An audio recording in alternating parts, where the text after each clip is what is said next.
स्वागत है आप सभी लोगों का हमारे YouTube चैनल स्टार जीएस हम लोग अपने इस चैनल के माध्यम से जिस विषय पे बातचीत कर रहे थे वो विषय इतिहास था। और इतिहास में विशेष करके हम लोग मध्यकालीन इतिहास के बारे में बातचीत कर रहे थे। मध्यकालीन इतिहास के दो फेज पे मैंने आपसे बातचीत किया था। पहला वीडियो तो लेकर आया मैंने तो ये बताने की कोशिश किया था कि मध्यकालीन इतिहास के बारे में हमें क्या क्या पढ़ना चाहिए, और दूसरा बात मैंने बताया था कि जो भारत में मध्यकाल की इतिहास शुरू हो जाती है इस्लाम यानी कि कह सकते हैं अरबों के आक्रमण के समय, तो वो अरब आक्रांता कौन थे यानी कि इस्लाम धर्म के उदय के बारे में हमने आपको बताया है। आज जिस मुद्दे पे हम आपसे बातचीत करने वाले हैं वो मुद्दा हमारा चलने वाला है भारत पर अरबों के आक्रमण से। यानी कि हम लोग पढ़ेंगे आज भारत पर अरबों के आक्रमण टॉपिक को लेकर के उन सारे मुद्दों पे बातचीत करने वाले हैं जो आपके प्रतियोगी परीक्षा में अक्सर सवाल पूछे जाते हैं। इससे पहले हमारा ये कहना होगा, अगर आप लोग हमारे चैनल से अभी नए जुड़े हैं या अभी तक चैनल को सब्सक्राइब नहीं किए हैं तो हमारा गुजारिश है आपसे चैनल को सब्सक्राइब करते चलिएगा, बेल आइकन को प्रेस जरूर करिएगा और वीडियो को लाइक शेयर करना तो एकदम मत भूलिएगा, क्योंकि आप लोगों के साथ और सहयोग अगर मिलता रहेगा तो मैं आपके भावी प्रतियोगी परीक्षाओं के लिए पूरी गुणवत्तापूर्ण कंटेंट को उपलब्ध कराता रहूंगा। अगर मैं अपने टॉपिक पे बात करूं और हमारा जो टॉपिक चलने वाला है अरबों के आक्रमण को लेकर के, तो देखा जाए अगर मैं यहाँ ले लेता हूँ अपने भारत देश को, सपोज करिए यहाँ हमारा भारत देश है, ये है हमारा भारत देश और यहीं से कुछ कहानी को हम लोग शुरू करने वाले हैं। अरबों के आक्रमण की कहानी को जानने के लिए यहाँ मैं रख लेता हूँ अरब कंट्री। यहाँ जो है हमारा ये सपोज करिए अरब है, और यहाँ पे हमने आपको बताया था, इसको दो पार्ट में तोड़ा था, मदीना और मक्का, ऐसे दो रूपों में मैंने आपको तोड़ के बताया था। जिस मक्का शहर से इस्लाम धर्म की शुरुआत हुई थी वो मक्का से पनप नहीं पाया, मदीना से पनपने का काम किया था। और मदीना से जैसे इस्लाम पनपता है तो विश्व के कई कोने में धर्म प्रचार के लिए जाता है। उस कहानी को मैंने इसके पहले की सारी बातचीत किया था। आज मैं आपको टोटल ये बताने चल रहा हूँ कि जो हजरत मोहम्मद साहब थे जिनके बारे में हम लोगों ने पढ़ा था, जैसे इनकी मृत्यु हो जाती है तो माना जाता है लगभग 6 वर्षों तक ऐसा माना जाता है कि जो उनके उत्तराधिकारी थे वो दुनिया के कई देशों पे अपना एकाधिकार जताने की कोशिश किए थे। वो देश जैसे सीरिया हो, मिस्र हो, उत्तरी अफ्रीका हो, ऐसे तमाम सारे देशों में वो अपने वर्चस्व को स्थापित करने की कोशिश किए। और इसमें कोई दो राय नहीं है कि वो अपने वर्चस्व को स्थापित करने में किसी भी तरह से असफल नहीं थे। यही कारण है कि अरबों के जो ललचाई आंखें थी, जो अरब कंट्री के लोग थे, जो दुनिया के कई सारे देशों में प्रचारित होकर के जो कई जगह पे अपना वर्चस्व स्थापित किए थे, इनकी ललचाई आंखें जो थी वो भारत की धरती पे पड़ी। और ये भारत के पाक वाला हिस्सा भी भारत में ही जोड़ लीजिएगा, यानी कि वो चलेंगे अरब आक्रांता जो चलेंगे वो भारत की तरफ चलेंगे, यानी कि अरबों का जो आक्रमण हो रहा है उनकी ललचाई आंखें सीधे भारत की तरफ पड़ेगी। और भारत पे अरबों का आक्रमण अगर देखा जाए तो उससे पहले हम ये कह सकते हैं कि जो अरब आक्रांता थे दुनिया के कई सारे देशों में प्रचारित करते करते वो क्या किए, जो उनका खलीफा साम्राज्य था वो खलीफा साम्राज्य को अरब से विस्तारित कर लिए थे। और वो खलीफा साम्राज्य देखा जाए तो फ्रांस के लायर नामक स्थान से लेकर के ऑक्सस और काबुल नदी तक वो अपनी वर्चस्व को स्थापित कर चुके थे। और इस प्रकार से अरबों की ललचाई आंखें सीधे भारत की धरती की तरफ अग्रसित होती है। और भारत की धरती को जीतने के लिए कईयों सारे प्रयास करते हैं, लेकिन उनको सफलता हासिल नहीं होती है। लेकिन तमाम सारे प्रयासों के बाद कुछ ऐसे प्रयास उनके होंगे जो प्रयास भारत पर सफलता दिलाई देगा। वो कहानी कुछ ऐसा है, अगर देखा जाए तो भारत में आने वाला सबसे पहला अरब आक्रांता जो आता है वो उबैदुल्लाह आता है, लेकिन ये मार दिया जाता है, कोई खास सफलता इसको हासिल नहीं हो पाती है। अरबों ने अपने प्रयास को जारी रखा और जारी रखने की वजह से दूसरा अरब आक्रांता भारत की धरती को चूमने की कोशिश करता है, लेकिन वो असफल हो जाता है। जिस समय भारत पे अरबों का आक्रमण चल रहा था, उस समय इराक जो देश था, उस इराक पे शासन करने वाला जो बादशाह था, उसका नाम बताया जाता है अल हज्जाज था। अल हज्जाज उस समय बादशाह था इराक देश का, जिस समय भारत पर अरबों का ताबड़तोड़ आक्रमण चला और अरबों के आक्रमण में भारत की धरती को चूमने में असफल हो चुके थे। अल हज्जाज जो था, इस अल हज्जाज को भारत की धरती पे आक्रमण करने का दो उद्देश्य बताया जाते हैं। इसको भारत पे आक्रमण करने के लिए उसको प्रेरणा कहां से मिली, तो दो उद्देश्यों के अनुसार बताया जाता है।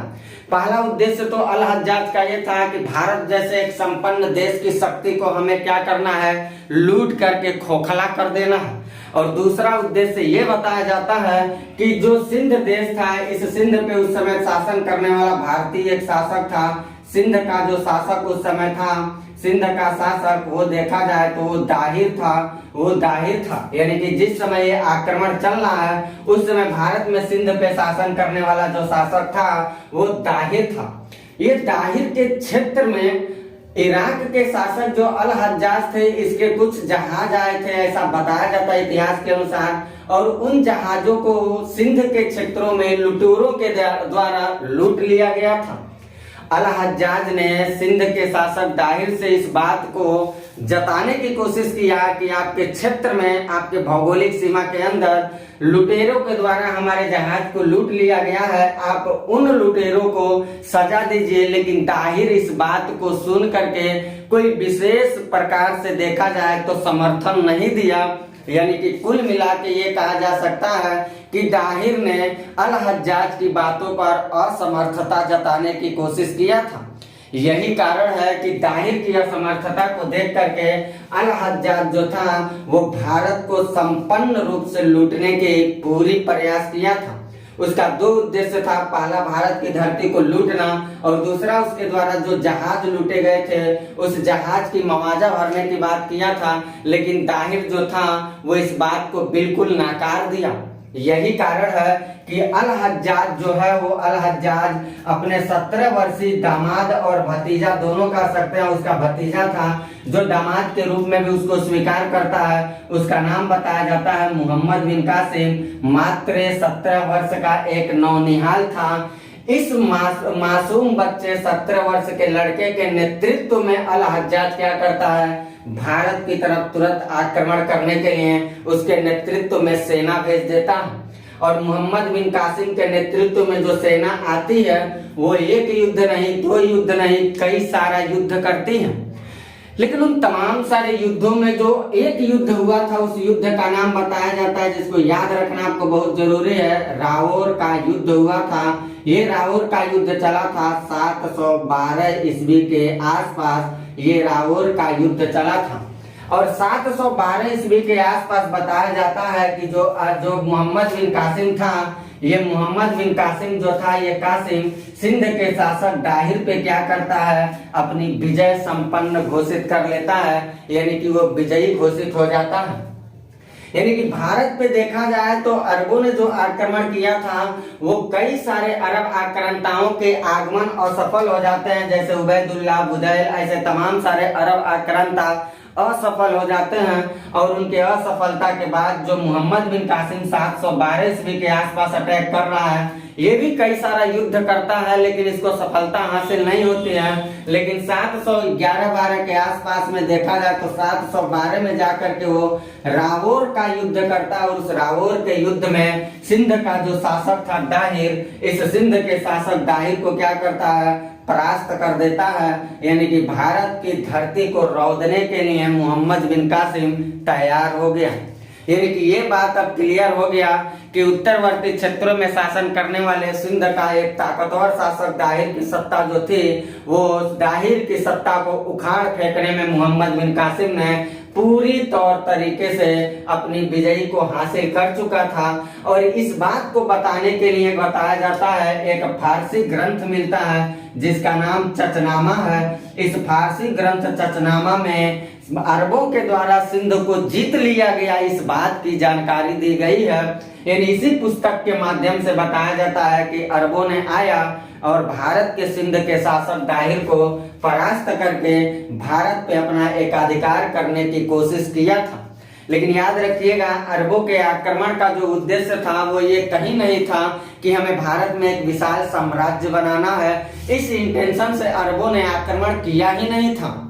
अरबों के आक्रमण का जो मेन उद्देश्य था बस ये था कि हमें अपने इस्लाम धर्म का प्रचार करना है दुनिया के कोने कोने में। और मध्य एशियाई क्षेत्रों में एक विशाल साम्राज्य भी बनाने की कोशिश कर रहे थे वो लोग, लेकिन वो मध्य एशियाई क्षेत्रों में विशाल साम्राज्य को बनाने की जो उनकी आकांक्षाएं थी, इस इरादे को लेकर के दुनिया के कई सारे देशों को रौंदने की कोशिश किए थे।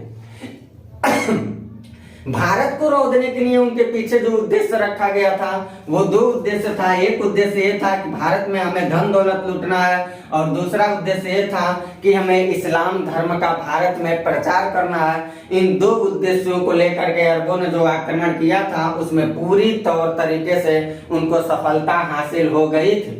मोहम्मद बिन कासिम वो शख्स था जो भारत की धरती पे आकर के भारत की धरती पे पहली बार जजिया नामक कर से लोगों को परिचित कराया था। जजिया कर क्या होता है, जकात कर क्या होता है, खराज क्या होते हैं, खुम्स क्या होते हैं, हम सारे मुद्दों पे आपसे आगे बातचीत करेंगे। लेकिन फिलहाल अगर यहाँ जजिया कर देखा जाए तो जजिया और जाकात दो करों को समझने के लिए बस यहाँ हम लोग समझ लेते हैं। बाकी करों के बारे में मैं आगे आपसे बातचीत करने वाला हूँ। जैसे जैसे शासन सत्ता आएगी वैसे वैसे मैं वहाँ बातचीत आपसे करूंगा। जजिया कर क्या होता है? जजिया कर ये जो होता है ये गैर मुसलमान लोग जितने होते थे उनको देने के लिए लगाया गया था। और जाकात कर जो होता था ये मुस्लिम लोगों के ऊपर लगाया जाता था। टैक्स एक प्रकार से होता था। यानी कि एक भाषा में कहा जा सकता है कि भारत में हिंदुओं के ऊपर जो शासन, जो हिंदू सनातन वर्ग के लोग जो रहते थे उन लोगों के ऊपर लगाया जाने वाला जो कर था, जो इस्लाम धर्म को नहीं स्वीकार करते थे उनके अलावा जो व्यक्ति थे, जो इस्लाम को एक्सेप्ट नहीं करते थे उनके अलावा जो व्यक्ति थे वो जो कर देते थे उसको जजिया कर कहा जाता था। तो इस जजिया कर को लगाने वाला भारत में पहला पूछा जाता है व्यक्ति कौन था, तो आप कहिएगा मोहम्मद बिन कासिम था। या कभी ये पूछे कि भारत पे सबसे पहले जजिया कर किसने लगाया, अरबों ने लगाया, तुर्कों ने लगाया, मुगलों ने लगाया, तो आप ये कहिएगा कि अरबों ने लगाया था। उस अरबों में आने वाला कौन व्यक्ति था, तो कहिएगा मोहम्मद बिन कासिम था जो सबसे पहले जजिया कर लगाता है। और यही कासिम भारत में सबसे पहले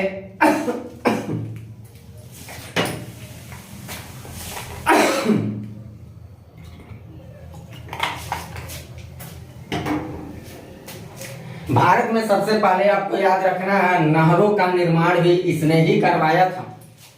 इतनी सारी बातों को आपको याद रखना है मोहम्मद बिन कासिम से रिलेटेड। और स्टेट पीसीएस एग्जाम में ऑलरेडी पूछा हुआ सवाल है कि सबसे पहले हिंदू शब्द का प्रयोग किसने किया था, तो याद रखिएगा अरबों ने किए थे। अरबों ने ही सबसे पहले हिंदू शब्द का प्रयोग किए थे। यानी जो आज हम लोग हिंदू शब्द को यूज करते हैं ये हिंदू शब्द नहीं था, बल्कि यहाँ इसके पहले सनातन शब्द से हम लोग इस्तेमाल करते थे अपने आप को।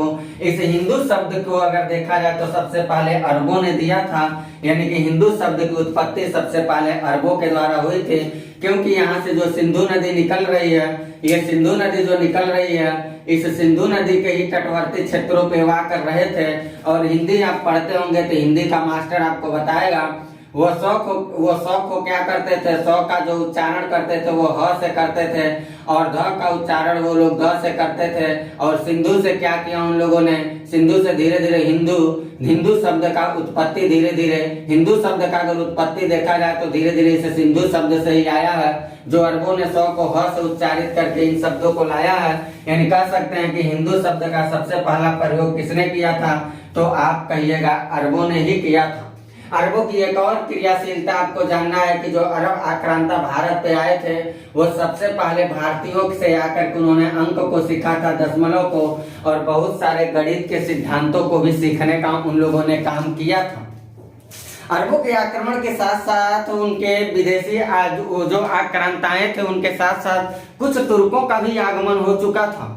तो अरबों का आक्रमण जैसे समाप्त होता है कि उन्हीं के साथ आने वाला जो तुर्क आक्रांता थे वो भारत पे अपना वर्चस्व स्थापित करने की कोशिश करेंगे। यानी अरबों के आक्रमण कोई बहुत बड़ा टॉपिक नहीं है, छोटा सा टॉपिक है और उससे पूछे जाने वाले मैंने सारे सवाल को आपको बता दिया। इतनी सारी बातों को अरबों से रिलेटेड याद रखना है। अरबों के जरिए आने वाला अगला जो शख्स आता है वो तुर्क आते हैं, जिन तुर्कों में हम लोग पढ़ेंगे अलप्तगीन को पढ़ेंगे, सुबुक्तगीन को पढ़ेंगे, महमूद गजनवी को पढ़ेंगे, मोहम्मद गोरी को पढ़ेंगे। फिर हम लोग तुर्क आक्रमण के ही जरिए देखेंगे कि दिल्ली सल्तनत की स्थापना हो जाती है। इतनी सारी बातों को फिलहाल के लिए आप ले सकते हैं स्क्रीनशॉट। बाकी भारत में तुर्कों के आक्रमण से संबंधित जितनी सारे मुद्दे हैं उस पर मैं करता हूं आपसे अगली क्लास में बातचीत। इतनी सारी बातों को आप ले लीजिए स्क्रीनशॉट। और आपसे मेरा कहना ये होगा कि अगर आप हमारे चैनल से नए जुड़े हैं या चैनल को अभी तक आपने सब्सक्राइब नहीं किया है तो सब्सक्राइब करते चलिएगा, बेल आइकन को भी प्रेस करते चलिएगा ताकि हमारी मनोबल बढ़ता रहे और हम आप लोगों के प्रतियोगी परीक्षाओं के लिए पूरी गुणवत्तापूर्ण कंटेंट को लेकर के अपने YouTube चैनल के माध्यम से आप तक उपलब्ध करवाने की कोशिश करूं ताकि हमारे द्वारा दिया गया कंटेंट आपके भावी प्रतियोगी परीक्षा के लिए लाभदायक साबित हो। इतनी सारी बातों को आप कवर करते हुए चलिएगा, इतनी सारी बातों का ले सकते हैं आप स्क्रीनशॉट। बाकी मैं मिलता हूं आपसे अगली क्लास में भारत पर तुर्कों के आक्रमण को लेकर के। तब तक के लिए लेता हूं इजाजत, बाय, बेस्ट ऑफ लक।